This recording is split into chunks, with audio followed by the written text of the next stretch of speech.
بسم اللہ الرحمن الرحیم الحمد للہ والصلاة والسلام علی رسول اللہ وعلی آلہ واصحابہ اجمعین اما بعد۔ ناظرین کرام، السلام علیکم ورحمۃ اللہ وبرکاتہ۔ تفہیم دین کی اس بزم کے ہمراہ ہم آپ کی خدمت میں حاضر ہیں۔ آج کی اس ملاقات میں ہمارا موضوع گفتگو ہے حج بیت اللہ۔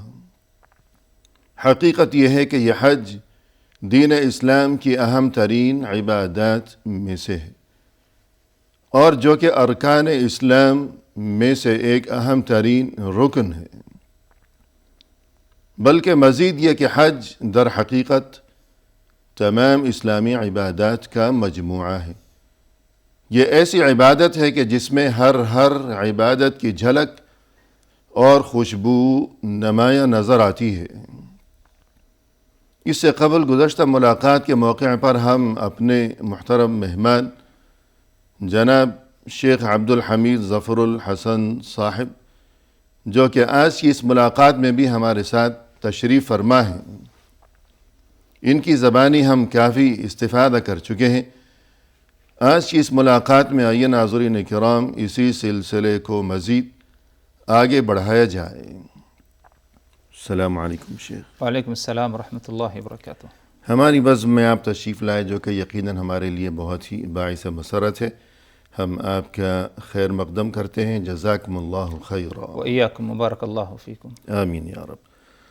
حج بیت اللہ الحرام، اس کے جو اعمال ہیں کہ جنہیں مناسک حج کے نام سے یاد کیا جاتا ہے، جی، تو آپ سے ہماری گزارش یہ ہے کہ یہ جو مناسک حج ہیں، یعنی ایک مسلمان جب حج کی ادائیگی کی غرض سے وہاں ان مقامات مقدسہ پر پہنچتا ہے تو ابتدا سے انتہا تک لمحہ بلمحہ قدم بقدم آپ یوں منظر کشی فرما دیجئے، گویا تصور کی دنیا میں ہم باقاعدہ وہیں انہی مقامات پر حج ادا کر رہے ہوں۔ ارشاد فرمائیے گا۔ بسم اللہ الرحمن الرحیم، الحمد للہ رب العالمین، والصلاة والسلام علی رسولہ الکریم، اما بعد۔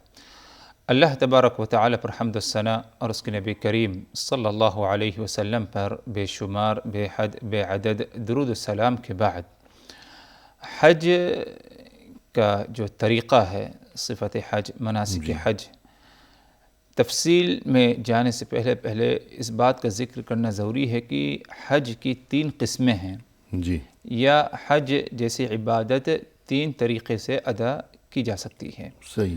نمبر 1 حج تمتع، نمبر 2 حج قران، اور نمبر 3 حج افراد۔ جی، حج تمتع کہتے ہیں ایسا حج یا ایسا عمل جس میں حج اور عمرہ دونوں پایا جائے ایک ہی سفر میں۔ جی، اور اس کا طریقہ یہ ہے کہ یعنی اشہر حج، یعنی حج کے جو مہینے شوال، ذی القعدہ، ذی الحج ہیں، انہی مہینوں میں سے کسی مہینے کے وہ جائے مکۃ المکرمہ کی طرف، میقات سے احرام کا اہتمام کرے، اور احرام کے وقت وہ صرف عمرے کی نیت کرے۔ صحیح۔ عمرے کی نیت سے جو ہے مکۃ المکرمہ پہنچے، عمرہ کرے، ادا کرے، اور اس کے بعد کیا ہے اپنے احرام کو کھول دے، فارغ ہو جائے، صحیح۔ اور نارمل جیسے انسان زندگی گزارتا ہے اسی طرح وہ بھی کیا ہے زندگی گزارے۔ جی، اب جب یوم الترویہ 8 ذی الحج آئے تو اب اسے کیا ہے دوبارہ احرام باندھنا ہے، احرام کی نیت کرنا ہے، اور نیت کیا ہے حج کی ہوگی۔ صحیح۔ تو اس طرح اس نے ایک سفر میں کیا ہے یا اشہر حج میں عمرہ بھی کیا اور حج بھی کیا، تو اسے حج تمتع کہا جاتا ہے۔ عمرہ بھی کیا اور حج بھی کیا، لیکن دونوں کے درمیان میں وہ حلال ہو گیا۔ حلال ہو گیا، صحیح، اس نے احرام سے نکل گیا۔ احرام سے نکل گیا۔ جی، یہ ایک طریقہ ہے، اور رسول اللہ صلی اللہ علیہ وسلم سے یہ طریقہ، اور آگے والے جو قران افراد ہیں، یہ سب جو ہے یعنی آپ صلی اللہ علیہ وسلم سے ثابت ہیں، جی، احادیث نبویہ سے۔ دوسرا طریقہ ہے یا دوسرا حج، وہ ہے حج قران۔ جی، حج قران یعنی ایک ہی احرام میں عمرہ اور حج ہو جائے۔ صحیح۔ یعنی فرق ادھر یہ ہے قران اور تمتع کی، تمتع میں 2 احرام ہوتا ہے، ایک عمرے کا احرام، اس کے بعد اس احرام سے فارغ ہوتا ہے، انسان آزاد ہو جاتا ہے، پھر کیا ہے اس کے بعد وہ حج کا احرام کا اہتمام کرتا ہے۔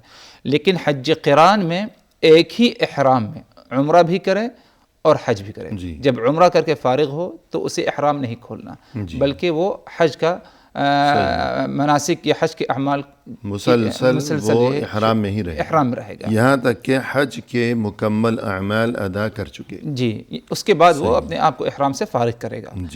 اور حج افراد سے یعنی تنہا مفرد یعنی ایک, تو اس میں بھی کیا ہے اگر دیکھا جائے تو حج افراد میں ایک ہی احرام ہے اور ایک احرام ہے, ایک ہی عمل ہے اور وہ حج کا عمل ہوگا, نہ کہ اس میں عمرے کو شامل کیا جائے گا. عمرہ نہیں صرف حج ہے. جی, تو یہ تین جو ہے مناسک حج ہیں, تمتع, قران اور افراد. اور اس میں دیکھا جائے افضل کون ہے تو یہی کہا جا سکتا ہے کہ بندے کے لیے جو آسانی ہو, جو بہتر ہو, اسی پر کیا ہے عمل کر سکتا ہے. صحیح. اور اگر اس کے پاس موقع ہو, سہولت ہو تو تمتع سب سے افضل ہے کہ دونوں کام بھی ہو جائیں, کہ عمرہ بھی ہو گیا, حج بھی ہو گیا ایک ہی سفر میں, ایک ہی سال میں, اور دونوں کے درمیان وہ آزاد اور حلال بھی ہو گیا.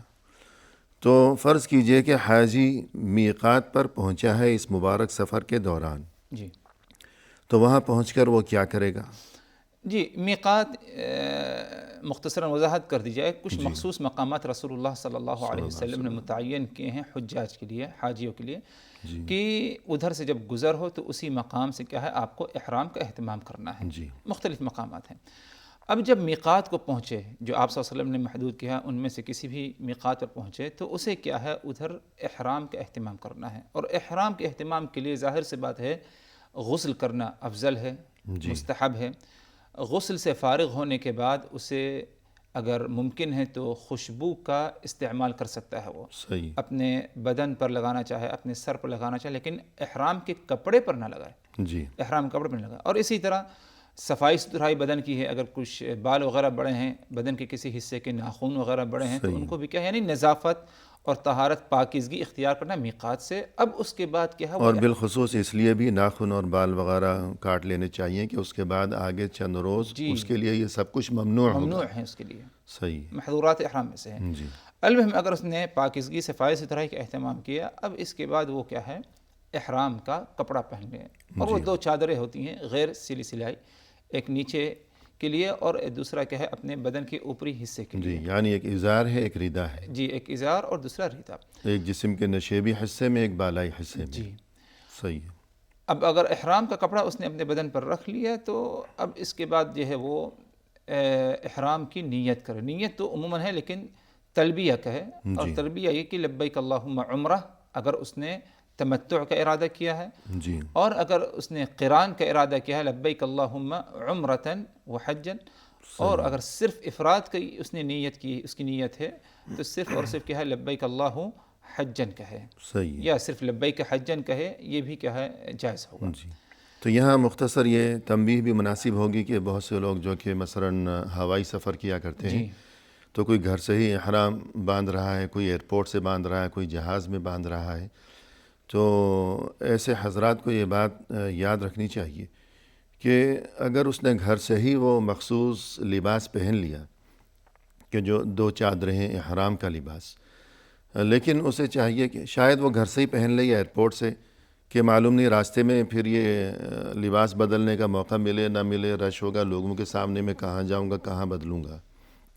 اس لیے اگر اس نے گھر سے ہی یہ لباس پہن لیا, لیکن اس کے باوجود اسے چاہیے کہ نیت میقات پر پہنچ کر ہی کرے. کیونکہ اس میں دو فائدے ہیں. ایک فائدہ تو یہ ہے کہ اگر پہلے ہی نیت کر لی تو اس نے خود کو ان پابندیوں میں جکڑ لیا جو کہ حالت احرام میں پابندیاں ہوا کرتی ہیں. تو قبل از وقت خود کو پابندیوں میں جکڑ لینا یہ کوئی مناسب بات نہیں ہے. اور دوسرا فائدہ یہ ہے کہ میقات پر جا کر جو نیت کرے گا, اس میں دوسرا فائدہ یہ کہ اتباع سنت ہے, کہ رسول صلی اللہ علیہ وسلم نے میقات سے ہی نیت کی, یہی آپ کا طریقہ تھا اور یہی آپ کی تعلیم بھی تھی. تو اتباع سنت جو ہے اس کی جستجو میں رہنا چاہیے. جہاں بھی جب بھی موقع ملے مسلمان کو تو اتباع سنت کا اہتمام کرے, اس میں خیر و برکت ہے, اس میں اجر و ثواب ہے. تو نیت وہاں پر کرے میقات پر, چاہے وہ لباس جو ہے اس نے وہ پہلے ہی پہن رکھا ہو. یعنی اس کا مطلب یہ ہے کہ ضروری نہیں کہ اگر احرام کا کپڑا پہن لے تو اس کی نیت ہو گئی. یہ ضروری نہیں کہ صرف وہ لباس پہن لینے سے کہ نیت احرام ہو گیا, یہ ضروری نہیں. اس کے بعد اب ادھر اس بات کا بھی ذکر کر دینا مناسب ہے کہ اگر کسی چیز کا خوف ہو، بیماری، ایسی بیماری کی جس سے شاید حج مکمل نہ کر سکے وہ، جی یا کسی اور چیز کا ڈر ہو، تو وہ شرط رکھ سکتا ہے، احرام ذکر کر سکتا ہے اپنی زبان سے، جب احرام کی نیت کرے اور تلبیہ کا اہتمام کرے، اور وہ جملہ اس طرح ہے جیسے کہ رسول اللہ صلی اللہ علیہ وسلم سے مروی ہے اور بعض صحابہ کرام سے کہ اللہم ان حبسنی حابس فمحلی حیث حبستنی، جی اے الہ العالمین اگر کوئی حابس یعنی کوئی چیز رکاوٹ بن جائے فریض حج کو پورا کرنے کے لیے یا عمل منسک حج کو، تو میرا یعنی احلال یعنی حج احرام سے فارغ ہونا اسی مقام پر جہاں پر میں رک جاؤں، جی فمحلی، جی فمحلی، تو اس سے فائدہ یہ ہوگا کہ اس کے بدلے اسے کیا ہے یعنی کوئی فدیہ وغیرہ دینے کی ضرورت نہیں ہوگی، یہ اس کا فائدہ ہوگا، ورنہ اگر اس شرط کو نہیں رکھتا تو اسے آگے کیا ہے فدیہ وغیرہ دے کر پھر احرام سے فارغ ہونا کیا ہے پڑے گا، جی یہ چیزیں۔ تو یہ گویا کہ اس نے میقات پر یہ کام کیا کہ احرام باندھ لیا، وہ آگے بڑھے گا، مکہ مکرمہ پہنچا ہے اور مسجد حرام میں داخل ہو چکا ہے، اب وہاں کس عمل سے وہ ابتدا کرے گا؟ جی اگر مکہ المکرمہ پہنچا تو پہلی فرصت میں چاہیے کہ وہ مسجد حرام پہنچے، صحیح ہے، یعنی اگر اسے کچھ ضرورت وغیرہ ہو اپنے سامان وغیرہ کو کسی مناسب جگہ پر رکھنے کے بعد، فارغ ہونے کے بعد بہتر یہ ہے، افضل ہے کہ پہلی فرصت میں وہ مسجد حرام پہنچے، مسجد حرام پہنچنے کے بعد کعبہ کی طرف پہنچے، اور کعبہ پہنچنے کے بعد مطاف پر پہنچنے کے بعد وہ طواف کی ابتدا کرے، جی اور طواف بیت اللہ کا 7 شوط یا 7 اشواط 7 چکر ہوتے ہیں، جی اور طواف کی ابتدا میں اس بات کا خیال رکھے کہ کعبہ کو اپنے بائیں جانب رکھے، صحیح ہے، بائیں جانب، اور جہاں پر حجر اسود ہے، حجر اسود سے اس کی ابتدا ہوگی، پورا ایک جو ہے چکر گھوم کر کے دوبارہ جب حجر اسود پر آئے گا تو یہ اس کا ایک شوط یا ایک چکر اس کا ہو گیا ہے۔ صحیح ہے، ادھر اس بات کا خیال رکھنا ہے کہ حجر اسود ظاہر سی بات ہے کہ جو سنت ہے کہ اس کا استلام ہے اور اس کو بوسہ دینا ہے، لیکن استلام یعنی چھونا، جی چھونا، بھیڑ بھاڑ کا ماحول رہتا ہے حج کے دور میں، خاص طور بالخصوص، جو کہ بہت ہی مشکل ہوتا ہے، ناممکن تو نہیں کہیں گے بلکہ بہت ہی مشکل ہوتا ہے، انسان کوشش اگر کرے گا تو اپنے آپ کو مشکل میں ڈال سکتا ہے اور دوسروں کے لیے بھی کیا مشکل ہے مشکل پیدا کر سکتا ہے، صحیح تو اسی لیے بہتر یہ ہے کہ اسی کے سامنے بالکل کھڑے ہو کر اشارہ کرے، ہاتھ اٹھا کر بسم اللہ اللہ اکبر کہہ کر آگے کیا ہے اپنا طواف شروع کرے، صحیح ہے، اور طواف شروع کرتے وقت یہ پہلا طواف جسے طواف قدوم بھی کہا جا سکتا ہے، اس میں ایک اور سنت عمل ہے جس کا لحاظ رکھنا ہے، اور وہ یہ کہ اطباع کی حالت میں آئے، اطباع یہ کہ اپنے جو ہے دائیں جانب کندھے کو کھول کر رکھے، یعنی احرام کا کپڑا نیچے سے ہو اور یہ کیا ہے ڈھکا ہونا چاہیے، یہ حصہ کیا ہے پورا جو ہے طواف قدوم کیا ہے کھلا رہے، جی دائیں کندھا کھلا ہو، جی یہ صرف مردوں کے لیے، جی صرف مردوں کے لیے، جیسے ہی پہلے طواف ہیں طواف قدوم سے فارغ ہوں تو اسے کیا ہے اسے ڈھانک لینا چاہیے، صحیح، یعنی بعض حضرات کیا ہے مکمل احرام کی حالت میں اسے کھلا رکھتے ہیں اور اسی حالت حج کے آخر تک، جی اور اسی میں نماز بھی پڑھتے ہیں، جی وہ درست نہیں، ہاں یہ درست نہیں ہے، اور اسی پہلے طواف میں طواف قدوم میں ایک چیز رمل بھی ہے، جی تو وہ وقفے کے بعد بیان کریں گے۔ ناظرین فی الحال لیتے ہیں مختصر سا وقفہ، ہمارے ساتھ ہی رہیے گا۔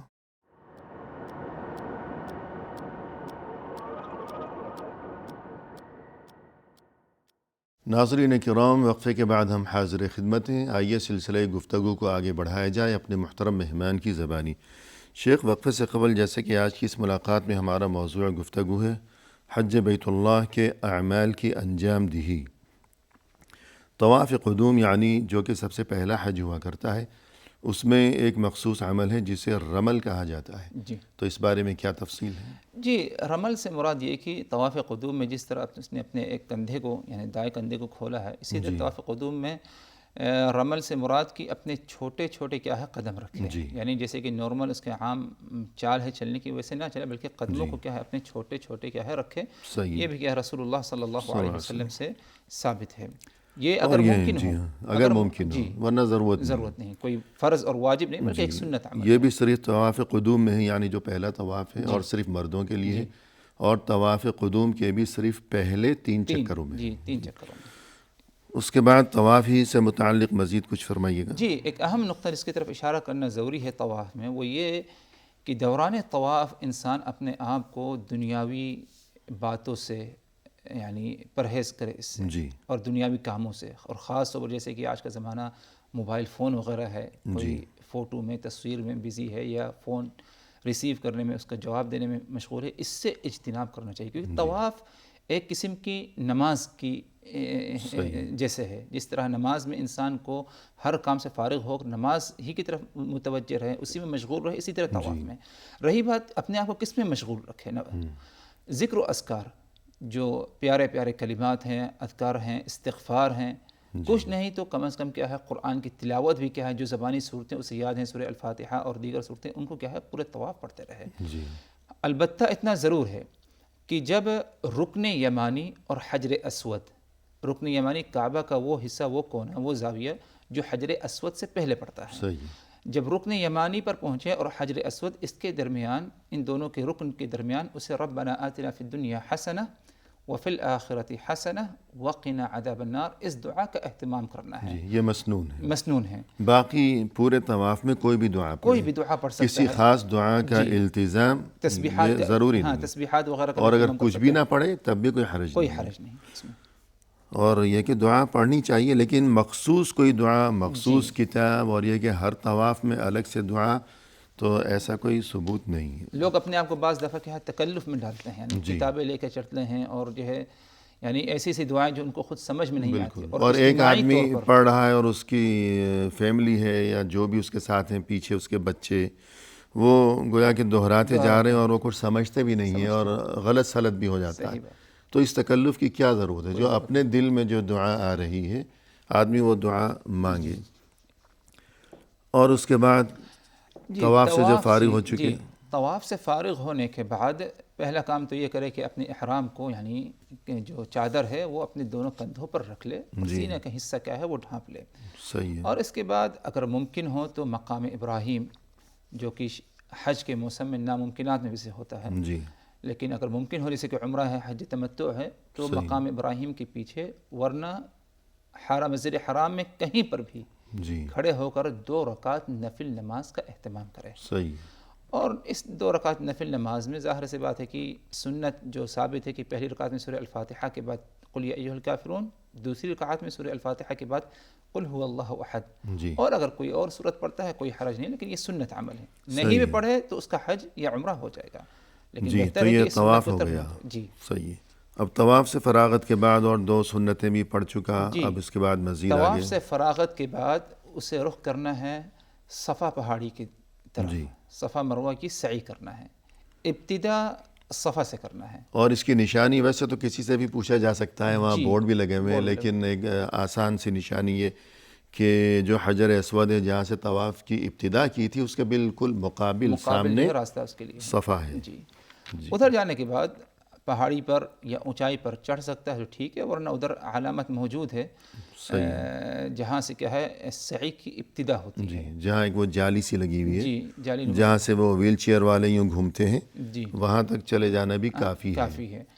اور سعی شروع کرنے سے پہلے، یعنی جب صفا پر پہنچ رہا ہے یا اوپر چڑھ رہا ہے، تو ان الصفا والمروۃ من شعائر اللہ فمن حج البیت او اعتمر، جو سورہ البقرہ کی آیت ہے، یہ آیت اگر اسے یاد ہو یا کوئی مسنون دعاؤں کی کتاب ہو تو اس میں دیکھ کر کیا ہے پڑھ سکتا ہے۔ اس کے بعد بہتر ہے، سنت افضل یہ ہے قبلہ رخ ہو کر کے دعا کرے، جو مسنون دعائیں اس سلسلے میں ثابت ہیں وہ دعا کا اہتمام کریں، اور اسی طرح دنیا اور آخرت کی بھلائی اگر طلب کرنا چاہے تو اس کی بھی کیا ہے ادھر گنجائش پائی جاتی ہے۔ صحیح، صفا پر اگر اس نے یہ عمل کیا، اب اس کے بعد وہ مروہ کی طرف رخ کرے۔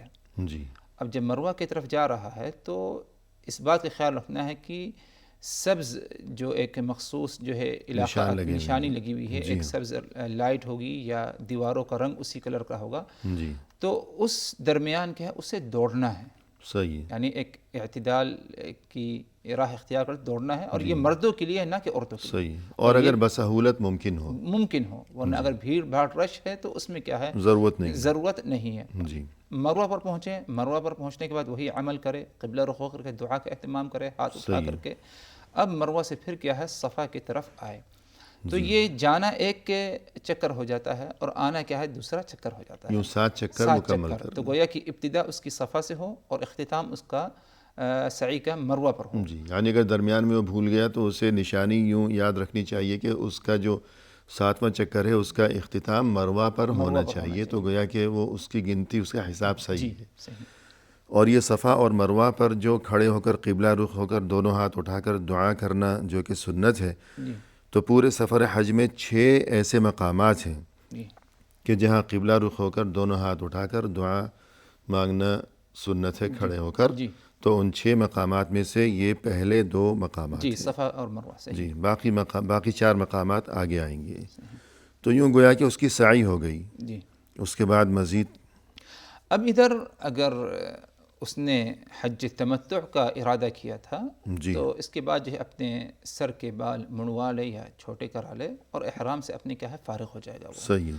لیکن اگر وہ حج قران یا حج افراد کا اس نے نیت کی یا ارادہ کیا تو احرام سے فارغ ہونے کی ادھر اسے کیا ہے گنجائش نہیں ہے، جی بلکہ اپنے احرام ہی میں رہے گا یہاں تک کہ باقی جو حج کے اعمال ہیں، جیسے کہ بات آگے آنے والی ہے، جی ان تمام اعمال کو فارغ ہونے کے بعد جہاں پر کیا ہے احرام کھولنے کی عام طور پر متمتع کو بھی اجازت ہے، ادھر آ کر کیا ہے قارن یا مفرد کیا ہے اپنے احرام کو کھولے گا. صحیح ہے. جبکہ متمتع یعنی حج تمتع کرنے والا وہ احرام کھول چکا ہے جی. اور اب وہ معمول کی زندگی بسر کرے گا، جیسے کوئی بھی عام انسان عام معمول کی زندگی کوئی بسر کیا پابندی اس پر کرتا ہے. لاگو نہیں ہے. صحیح ہے. البتہ یہ بات الگ ہے کہ وہ حدود حرم میں ہے، اگر ادھر ہی اس کا قیام ہے تو حرم کی احترام اور تعظیم ان تمام چیزوں سے کیا ہے اجتناب کرے، جی، ورنہ کوئی ایسے خاص پابندی جو محظورات احرام میں سے ہے وہ اس پر ایسا لاگو کچھ نہیں جی. ہے.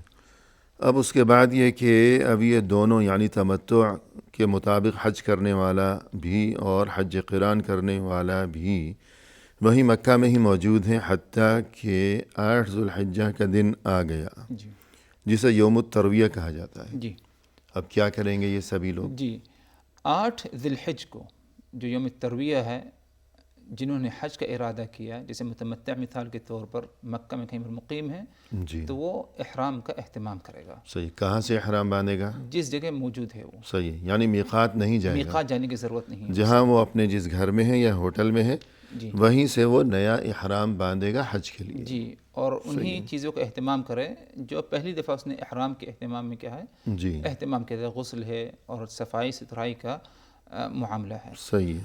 اب اس کے بعد وہ احرام کا اہتمام کرنے کے بعد وہ رخ کرے گا مینا کا. جی مینا پہنچنے کے بعد اسے چاہیے کہ ظہر اور عصر کی نماز ادھر ہی پڑھے، جی اور ظہر اور عصر کی نماز قصر ادا کی جائے گی ادھر، جی لیکن ان دونوں نماز کو ایک ساتھ جمع کر کے نہیں پڑھی جائے گی جی مینا میں، یعنی یوم صحیح. الترویہ. اور یعنی یہ 8 ذی الحجہ جی 8 ذی الحجہ کو تک پہنچ گئے ہم. جی صحیح ہے. اب ہم مینا میں ہیں، 8 ذی الحجہ کا دن ہے، ہم نے وہاں ظہر بھی پڑھی ہے، جی عصر بھی پڑھی ہے قصر کر کے، یعنی 4 کی بجائے 2 رکعت. لیکن ہم نے یہ دونوں نمازیں جمع کیے بغیر اپنے اپنے وقت پر ہی پڑھی ہیں. صحیح. پھر اس کے بعد ہم مغرب بھی پڑھیں گے اور عشاء بھی پڑھیں گے، جی پھر مغرب رات اور وہیں گزاریں جی گے. مغرب اور عشاء پہ پڑھیں گے، اور عشاء بھی ظاہر سے بات ہے 2 ہی رکعت قصر جی پڑھیں گے قصر اور کی رات جائے بھی گی. ادھر صحیح ہی ہے. گزاری جائے گی، جی ہاں، یہ وہ رات ہے جو کہ 8 اور 9 ذی الحجہ کی درمیان کی رات ہے. اب صبح ہو چکی، یعنی 9 ذی الحجہ کی صبح ہو چکی اور ہم مینا میں بیٹھے ہوئے ہیں. جی اب کیا کریں گے ہم؟ جی 9 ذی الحج کی صبح سورج نکلنے کے بعد جی عرفہ کا رخ کیا جائے گا، صحیح. میدان عرفات. صحیح. اور میدان عرفات سورج نکلنے کے بعد یعنی ادھر پہنچنا ہے، اور ادھر پہنچ کر ظہر اور عصر جمع اور قصر ادا کی جائے گی. جی یعنی ظہر کے وقت میں ظہر کی 2 رکعت پڑھی جائے گی، اور اسی وقت میں کیا ہے عصر کی نماز بھی پڑھی جائے گی، 1 اذان اور 2 اقامت کے ساتھ. صحیح. یہ جب اگر جماعت ہو رہی ہے، اور جماعت ہی افضل ہے، جی. اور اسے جمع تقدیم کہا جاتا ہے. جمع تقدیم یعنی ہم نے عصر کو مقدم کیا، یعنی پہلے پڑھ لیا ظہر کے ساتھ ظہر کے ساتھ ملا کر کے. صحیح ہے. اور جب ظہر عصر کی نماز سے فارغ ہو جائے تو ادھر بہت ہی قیمتی وقت ہے ہر حاجی کے لیے، اور وہ یہ کہ دنیاوی امور میں اپنے آپ کو مشغول نہ رکھے، بلکہ ذکر و اذکار، تسبیحات، استغفار، اور بالخصوص قبلہ رخ ہو کر کے ہاتھ اٹھا کر کے اللہ تبارک و تعالی سے دعا کرنا. جی یہ تیسرا موقع ہے جو کہ حج کے دوران کھڑے ہو کر قبلہ رخ ہو کر دونوں ہاتھ اٹھا کر دعا کرنا، جہاں سب سے عظیم سنت ہے. مقام جو ہے اور پورے حج میں جو حج کا خلاصہ ہے، جو جوہر ہے، وہ یہی ہے۔ الحج عرفہ، جی ہاں، حج کے یعنی 9 ذی الحجہ کو جو وقوف عرفہ ہے، میدان عرفات میں جو قیام ہے۔ تو اب یہاں خوب دعا کا اہتمام ہوگا، اپنے لیے دعا، اپنے اہل و عیال کے لیے دعا، اپنے والدین کے لیے دعا، تمام احباب کے لیے اور تمام مسلمانوں کے لیے جو دنیا سے گزر چکے ہیں، جو موجود ہیں، جو آنے والے ہیں۔ دنیا کی خیر و خوبی مانگے اپنے لیے انسان، آخرت کی خیر و خوبی کا سوال کرے، اور مزید یہ کہ وہ مقام عبرت بھی ہے۔ صحیح، یعنی انسان تصور کی نگاہ سے دیکھے کہ یہاں اتنی بڑی تعداد میں یہ حجاج، یہ اللہ کے مہمان موجود ہیں، اور کوئی مشرق سے آیا ہے، کوئی مغرب سے آیا ہے، اور ان کی زبانیں جدا ہیں، ان کے رنگ جدا ہیں، ان کی شکلیں جدا ہیں، لیکن وہ سب ایک لباس میں ملبوس ہیں۔ سب کی نیت ایک ہے، سب کے دل میں آرزو اور امنگ اور خواہش بھی ایک ہی ہے کہ اللہ کی رضا مجھے نصیب ہو جائے۔ تو مزید یہ کہ میدان محشر میں بھی گویا کہ ایسا ہی منظر ہوگا، صحیح، کیا چھوٹا، کیا بڑا، کیا امیر، کیا فقیر۔ اور میدان محشر میں آپ دیکھ لیجئے کہ ان میں وہ شخص بھی یقیناً موجود ہوگا کہ جس کے گھر میں سونے چاندی اور خزانوں کے ڈھیر لگے ہوں گے، اور وہ بھی ہوگا کہ جسے 2 وقت کی روٹی بمشکل میسر آتی ہوگی، لیکن کوئی پہچان باقی نہیں رہی، کوئی شناخت باقی نہیں رہی، کوئی پہچان نہیں سکتا۔ سب کا لباس ایک ہے، سب کی گویا کہ شکلیں اور حلیہ ایک ہے، اور سب کی زبانوں پر ایک ہی کلمہ ہے کہ لبیک اللہم لبیک۔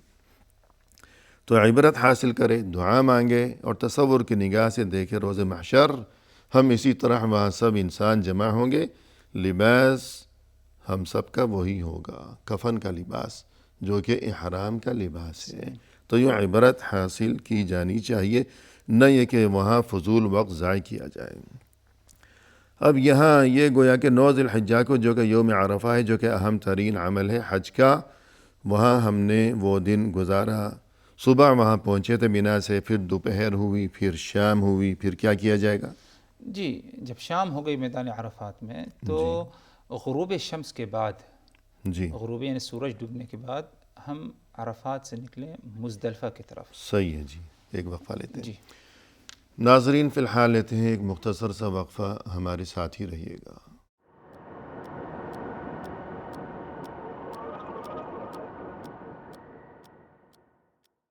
ناظرین کرام، وقفے کے بعد ہم حاضر خدمت ہیں۔ آئیے سلسلہ گفتگو کو پائے تکمیل تک پہنچایا جائے اپنے محترم مہمان کی زبانی۔ شیخ، وقفے سے قبل آپ یہ تذکرہ فرما رہے تھے کہ سفر حج کے دوران جو حج کے اعمال ہیں، گویا اس کی ایک منظر کشی ہو جائے، اس کا ایک نقشہ گویا کہ نگاہوں کے سامنے آ جائے۔ اور ابتدا جو ہوئی تھی میقات سے، پھر اس کے بعد یوم الترویہ یعنی 8 ذی الحجہ سے جو مناسک حج کی ابتدا ہوئی تھی، تو ہم پہنچے تھے 9 ذی الحجہ کو وقوف عرفہ کا جو معاملہ ہے۔ دن بھر ہم نے عرفات میں وقوف کیا، قیام کیا۔ اب 9 ذی الحجہ کی شام کو آگے کیا مزید مراحل ہوں گے؟ جی، 9 ذی الحجہ کو سورج ڈوبنے کے بعد جی حاجی کو چاہیے کہ مزدلفہ کی طرف جائے، صحیح ہے، اور مزدلفہ عرفات سے مزدلفہ کی طرف جائے، گویا کہ اب واپسی کا آغاز جی ہو گیا، واپسی ہے۔ کیونکہ مکہ سے جب روانہ ہوئے تھے پہلے مینا، اس کے بعد مزدلفہ سے گزرتے ہوئے آگے آخر عرفات تک چلے گئے تھے، اور اب واپسی کا آغاز ہو گیا عرفات سے۔ اب ہم واپس پلٹ رہے ہیں 9 ذی الحجہ کی شام کو، غروب آفتاب کے فوری بعد۔ جی، اور جب مزدلفہ پہنچے تو مزدلفہ پہنچنے کے بعد مغرب اور عشاء کی نماز ادا کرے گا۔ جی، یعنی عرفہ میں ہم نے مغرب نہیں پڑھنی۔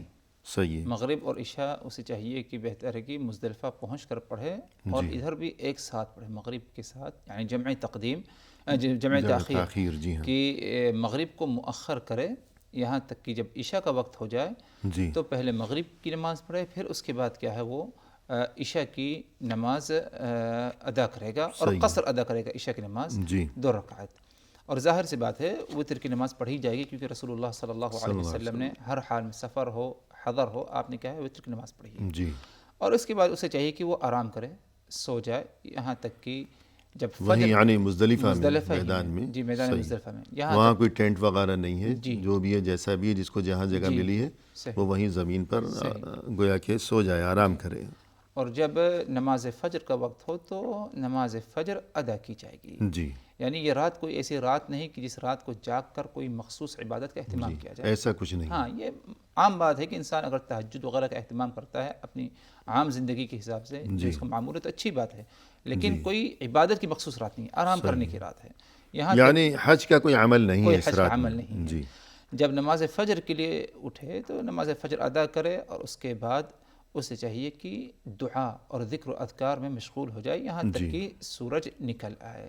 صحیح ہے، اور یہاں بھی جو دعا کی جائے گی کھڑے ہو کر قبلہ رخ ہو کر دونوں ہاتھ اٹھا کر، تو یہ 6 مواقع میں سے چوتھا موقع ہے۔ جی، اور جب سورج طلوع ہو جائے تو اس کے بعد اسے چاہیے کہ مینا کی طرف آگے بڑھے، مینا جانے کے لیے۔ صحیح ہے، ادھر رخصت اور آسانی دی گئی ہے جو کہ عمر دراز ہیں، بچے ہیں، عورتیں ہیں، اگر سورج نکلنے سے پہلے ہی اگر نکلنا چاہیں یعنی نصف لیل کے بعد تو انہیں رسول اللہ صلی اللہ علیہ وسلم نے اس بات کی رخصت آسانی دی ہے تاکہ بھیڑ بھاڑ سے کیا ہے بچ جائیں وہ۔ صحیح، یعنی آدھی رات کے بعد ہی وہ مزدلفہ سے آگے مینا جا سکتے ہیں، ورنہ اصل جو حکم ہے وہ یہی کہ رات وہیں گزاری جائے، رات گزاری جائے، سورج طلوع ہونے کے بعد لوگ مزدلفہ سے مینا کی طرف رخ کریں۔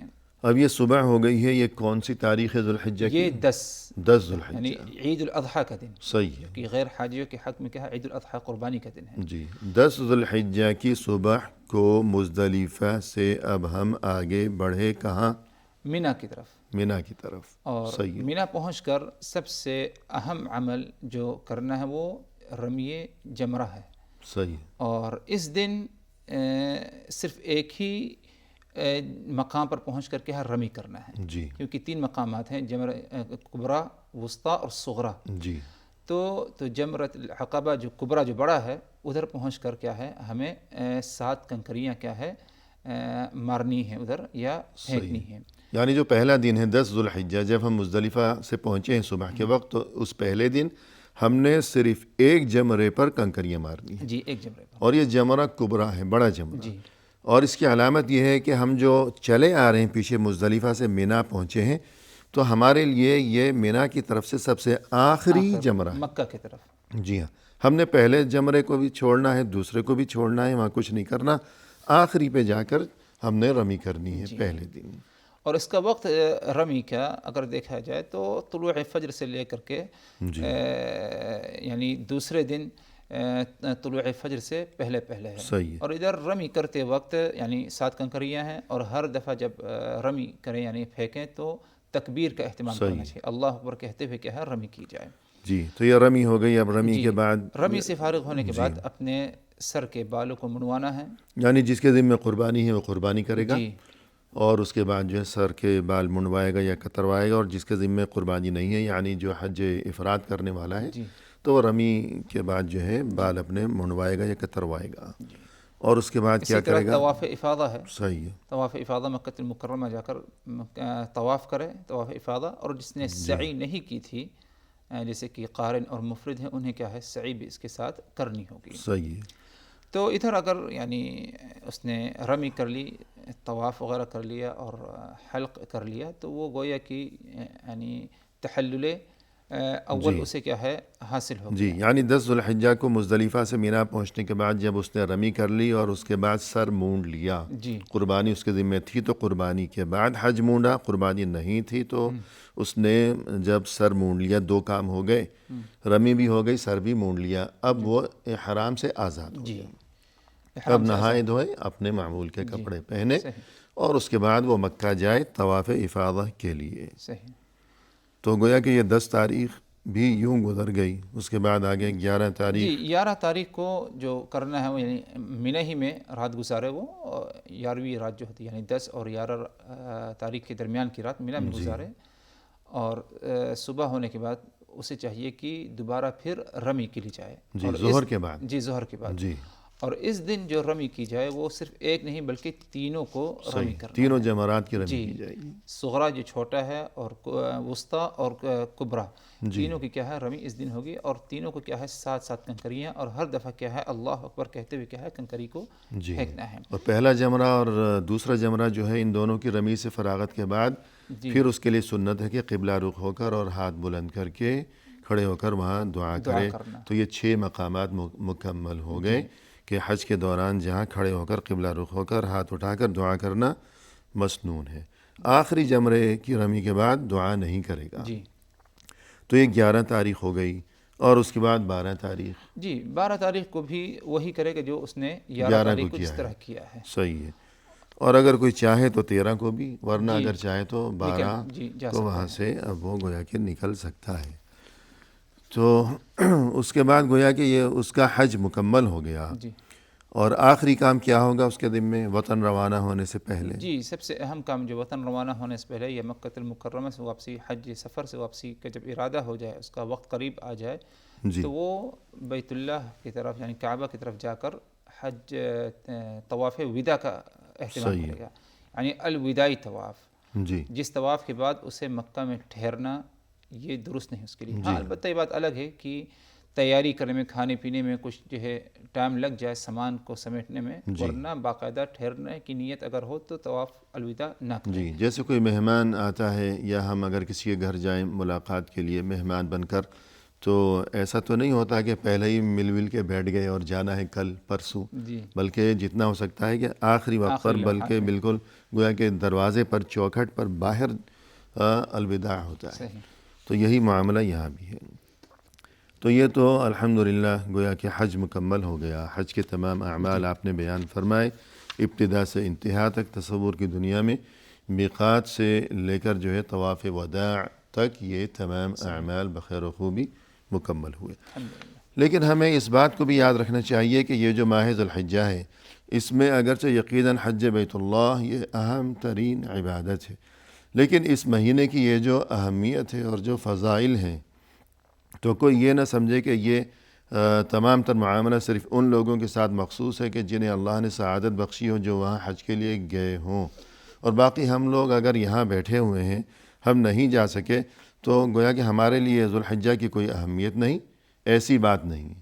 جو اپنے گھروں میں ہیں، اپنے وطن میں ہیں، جو حج کے لیے نہیں گئے، ان کے لیے بھی ذوالحجہ کے مہینے کی بڑی فضیلت ہے، اور ان کے لیے بھی ماہ ذوالحجہ سے متعلق چند مخصوص احکام ہیں، اعمال ہیں، تو اس بارے میں فرمائیے گا۔ جی یہ اللہ تبارک و تعالیٰ کا فضل و کرم ہے کہ یعنی ذی الحجہ کے مہینے میں جس طرح حجاج اور حاجی اکٹھا ہو کر اللہ تبارک و تعالیٰ کی وحدانیت عبادت انجام دیتے ہیں، تو اس خیر و فضیلت سے غیر حاجی محروم نہ رہیں۔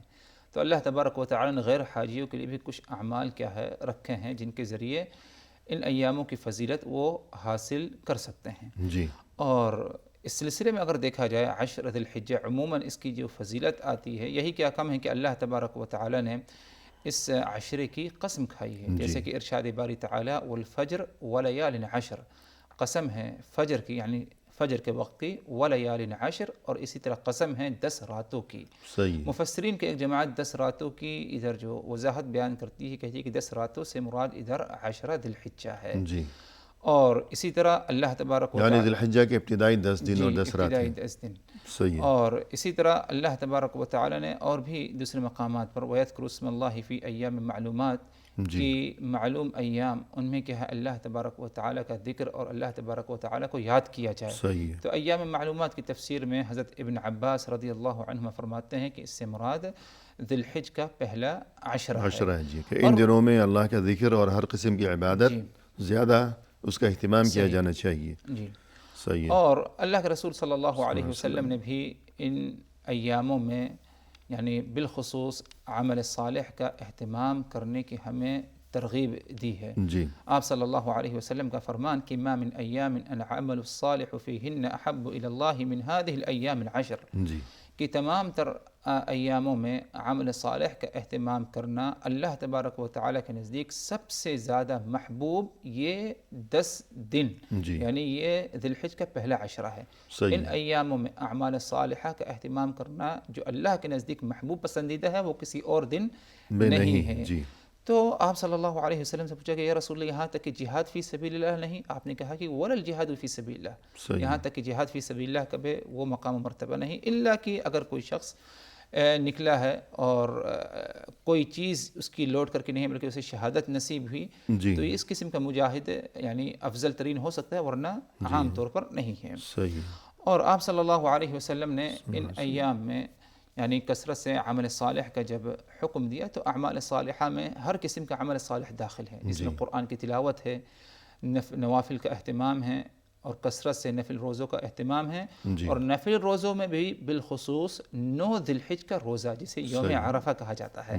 تو غیر حاجیوں کے بارے میں رسول اللہ صلی اللہ علیہ وسلم نے فرمایا کہ صیام یوم عرفہ احتسب علی اللہ ان یکفر السنة التي قبلہ والسنة التي بعدہ، کہ یوم عرفے کے دن کا روزہ یعنی 9 ذی الحج کا روزہ میں اللہ تبارک و تعالی سے امید کرتا ہوں کہ اللہ پچھلے ایک سال اور اگلے ایک سال کے گناہوں کو کیا ہے معاف فرما دیتا ہے. سبحان اللہ. تو یہ بہت ہی بڑی فضیلت ہے. اور یہ 9 ذی الحج کا روزہ، لیکن اس کا مطلب یہ نہیں کہ انسان صرف 9 ذی الحج کا انتظار کرے، بلکہ 9 ذی الحج سے پہلے بھی اگر ممکن ہے تو وہ روزہ جو بھی اچھے کام ہو صحیح روزہ رکھنے کی کوشش کرے. اسی طرح جیسے ہی ذی الحج کا چاند ہو جائے تو تکبیرات کا اہتمام کرنا ہے. صحیح. اور تکبیرات کا اہتمام ادھر کوئی اجتماعی طور پر نہیں بلکہ انفرادی طور پر چلتے پھرتے اٹھتے بیٹھتے اللہ اکبر لا الہ الا اللہ اللہ اکبر وللہ الحمد.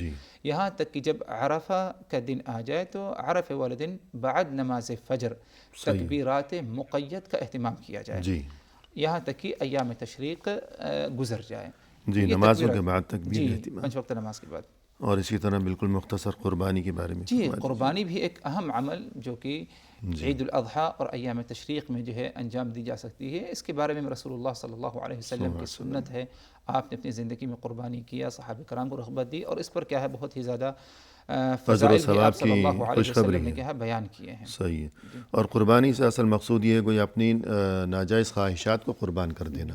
انسان جب اللہ کے حکم کے مطابق، گویا کہ ابراہیم علیہ السلام کی یہ جو سنت ہے انہوں نے جو چھری چلائی تھی، تو گویا کہ انسان جو ان کی سنت کا اتباع کرتے ہوئے جانور کے گلے پر چھری چلا رہا ہے تو اتباع سنت بھی مقصود ہے، شرعی حکم کی تعمیل بھی مقصود ہے، اور اس فلسفے کی یاد دہانی مقصود ہے کہ گویا کہ یہ جو میں چھری چلا رہا ہوں اپنی تمام ناجائز خواہشات کے گلے پر میں چھری چلا رہا ہوں. پروگرام کے اختتام پر ہم تہہ دل سے آپ کا شکریہ ادا کرتے ہیں کہ آپ تشریف لائے. آپ نے بہت عمدہ اور مؤثر و دل نشیں انداز میں ہماری رہنمائی فرمائی، لہذا جزاکم اللہ خیر. بارک اللہ فیکم. اور اسی کے ساتھ محترم ناظرین، اختتامی موقع پر تہہ دل سے ہم آپ کا بھی شکریہ ادا کرتے ہیں کہ آپ نے ہمارا یہ پروگرام دیکھا، اور اس دعا کے ساتھ کہ اللہ تعالی حج و عمرہ، قربانی و دیگر تمام عبادات کو شرف قبولیت سے نوازے، اور ہم سبھی کو دنیا و آخرت کی ہر خیر و خوبی نصیب فرمائے، اور ہر یہ کہ ہر آفت، ہر پریشانی سے محفوظ و مأمون رکھیں. فی امان اللہ، وآخر دعوانا ان الحمد للہ رب العالمین.